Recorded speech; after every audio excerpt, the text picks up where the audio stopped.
जय जोहार, नमस्कार। छत्तीसगढ़िया चैनल देख रहे हैं आप। छत्तीसगढ़ की तमाम सभी बड़ी महत्वपूर्ण काम की खबरों की शुरुआत करते हैं आज की पहली बड़ी खबर के साथ।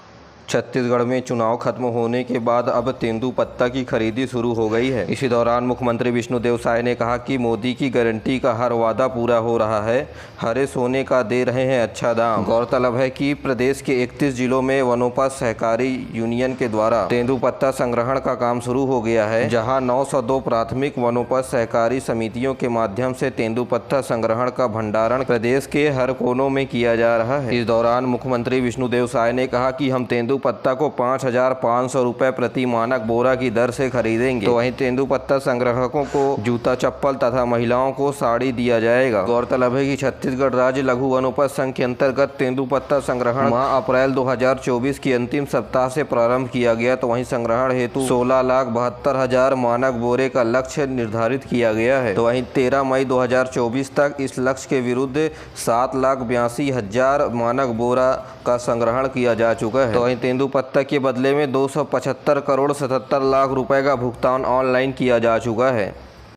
बीजापुर में 30 माओवादियों ने किया आत्मसमर्पण। उप मुख्यमंत्री विजय शर्मा ने कहा, समाज के मुख्य धारा में लौटने वालों का स्वागत। बस्तर के अमन के लिए सरकार प्रतिबद्ध है। राज्य में भाजपा सरकार आने के बाद नक्सल मोर्चे में बिल्कुल सकारात्मक रवैया अपनाया जा रहा है। राज्य सरकार की आत्मसमर्पण और पुनर्वास नीति से प्रभावित होकर बीजापुर जिले के 30 माओवादियों ने आत्मसमर्पण किया है। जी हाँ, 30 नक्सली समाज के मुख्य धारा से जुड़े हैं।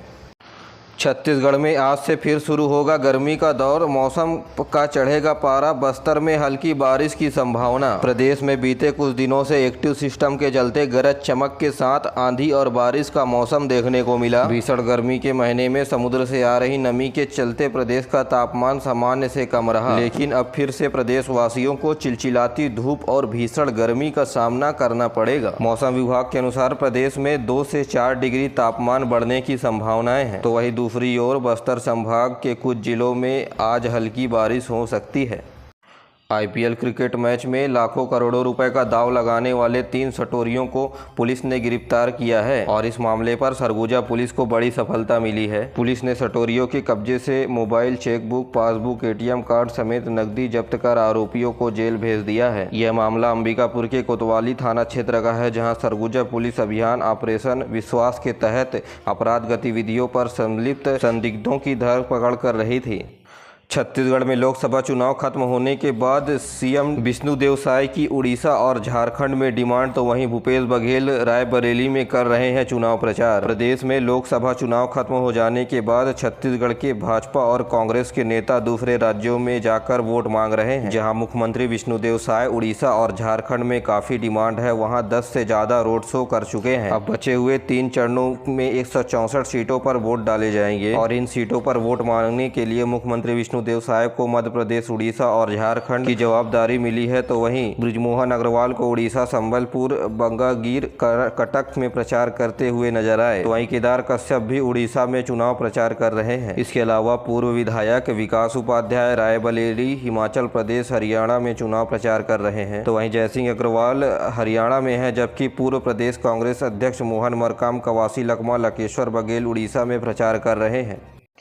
बिलासपुर में अचानक रात में ट्रैफिक सिग्नल हो गए रेड। कांस्टेबल ने संभाला ट्रैफिक। 159 करोड़ रुपए का आईटीएमएस प्रोजेक्ट नहीं आया काम। बिलासपुर जिले की गर्मी में वाहन चालक को राहत देने के लिए दोपहर में व्यस्ततम चौराहों पर ट्रैफिक सिग्नल बंद कर मैनुअली ऑपरेट किया जा रहा है। तो वहीं 159 करोड़ रुपए के आईटीएमएम प्रोजेक्ट का आलम यह है कि रात में ट्रैफिक थाने के सामने चौराहों के सभी ट्रैफिक लाइटें रेड हो गई, जिसके बाद ट्रैफिक सिग्नलों को मैनुअली ठीक किया गया। 16 मई को कैट का अग्नि सुरक्षा और रोकथाम का कार्यशाला आयोजन किया जाएगा। अग्निशामक विभाग के अधिकारी डेमो कर बताएंगे बचने का तरीका। देश के सबसे बड़े व्यापारिक संगठन corporation of India traders CAIT के राष्ट्रीय वरिष्ठ उपाध्यक्ष अमर परवानी ने प्रदेश अध्यक्ष जितेंद्र दोषी ने बताया कि कैट और युवा टीम के पदाधिकारी की मीटिंग प्रदेश कार्यालय में हुई, जहां 16 मई शाम 4 बजे अग्निशामक सुरक्षा रोकथाम कार्यशाला का आयोजन किया जाएगा। इनमें सभी दुकानदारों को आग से बचने के उपाय के बारे में बताया जाएगा। छत्तीसगढ़ के भूपेश सरकार में पिछले 5 सालों में 700 करोड़ रुपए का पौधारोपण किया गया। कहीं शून्य तो कहीं 10% ही जीवित बच रहे पौधे। 60% से कम तो जिम्मेदारियों से भरपाई का नियम पर वसूली जीरो। पिछले 5 सालों में प्रदेश के कांग्रेस सरकार के द्वारा 700 करोड़ रुपए का पौधारोपण किया गया, जिसमें ज़्यादातर जिलों में यह योजना फेल नजर आई। गांव और जंगलों के मुहावनों पर एक बार पौधा लगाने के बाद उसकी सुरक्षा और सूखने से बचने के उपाय नहीं किए गए। नतीजा 1-2 जिलों को छोड़ 30% से कम पौधे पनप रहे हैं। कुछ जगहों पर तो 10% भी नहीं पनप रहे, जबकि 60% से कम पौधे पनपते हैं तो पौधारोपण फेल माना जाता है। डस्टर कार में मध्य प्रदेश से छत्तीसगढ़ लाई जा रही थी शराब की खेप। बलरामपुर में 94,060 रुपए की अंग्रेजी शराब जब्त की गई। बलरामपुर जिले के वाड्रप चौकी के पुलिस ने शुक्रवार को अवैध शराब परिवहन के मामले में कार्रवाई की। पुलिस ने डस्टर कार से मध्य प्रदेश से छत्तीसगढ़ लाई जा रही 494 अंग्रेजी शराब का पहुआ जब्त किया। इसके अलावा 300 अन्य शराब का पहुआ, जिसकी कीमत 94,060 रुपए आंकी गई है। तो वहीं आरोपी सोनू यादव ग्राम घुई थाना रमकेला जिला सूरजपुर का निवासी था, जिसके खिलाफ आबकारी अधिनियम के तहत कार्रवाई भी की गई है। 5 साल बाद छत्तीसगढ़ राज्य में अहाता नीति लागू। कांग्रेस सरकार ने बनाई थी अहाता नीति, भाजपा ने उसे लागू किया। जी हां, भाजपा सरकार आते ही आबकारी विभाग में बड़े फेरबदल किए हैं।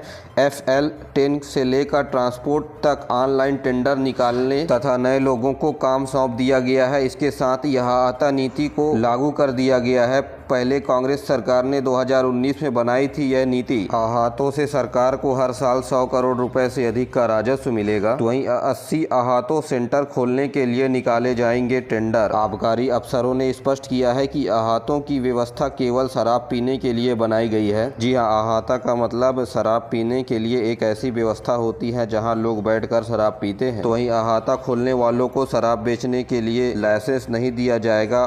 CCTV कैमरे भी लगाए जाएंगे। तो वहीं MRP से अधिक अन्य सामान बेचने पर फूड विभाग के द्वारा कार्रवाई की जाएगी। छत्तीसगढ़ में लोकसभा चुनाव के बाद महंगा हुआ दाल चावल। 12 रुपए तक बढ़े सामान्य चावल के दाम, अब 52 रुपए किलो दाल भी हुई महंगी। छत्तीसगढ़ को धान का कटोरा कहे जाने वाले क्षेत्र में अब चावल महंगी हो गई है। जी हां, दिसंबर तक खुले बाजार में चावल की कीमत 50 रुपए से कम थी, लेकिन जनवरी 2024 से कीमतें बढ़ती ही जा रही है। दूसरी ओर मिडिल क्लास परिवार के द्वारा उपयोग किए जाने वाला चावल अभी बाजार में 60 से 65 रुपए प्रति किलो तक मिल रहा है। तो वहीं सर्वे के मुताबिक अप्रैल से मई महीने में चावल की कीमत 12 रुपए प्रति किलो बढ़ गई है, जिससे लोगों के घर का बजट बढ़ गया है। अब दाल की भी कीमत में तेजी आ रही है। 2 से 3 महीने पहले 90 से 100 रुपए किलो बिकने वाला अरहल दाल अभी थोक में 145 से 175 रुपए, तो वहीं चिल्हर में 180 से 190 रुपए प्रति किलो तक बिक रही है। इसी तरह मूंग दाल की कीमत बढ़कर 115 से 130 रुपए प्रति किलो हो गई है। तो वहीं चने दाल की भी कीमत 75 से 80 रुपए प्रति किलो हो गई है। इसकी बड़ी वजह महाराष्ट्र जैसे राज्यों में बेमौसम बारिश के कारण फसल खराब हो जाना बताया जा रहा है।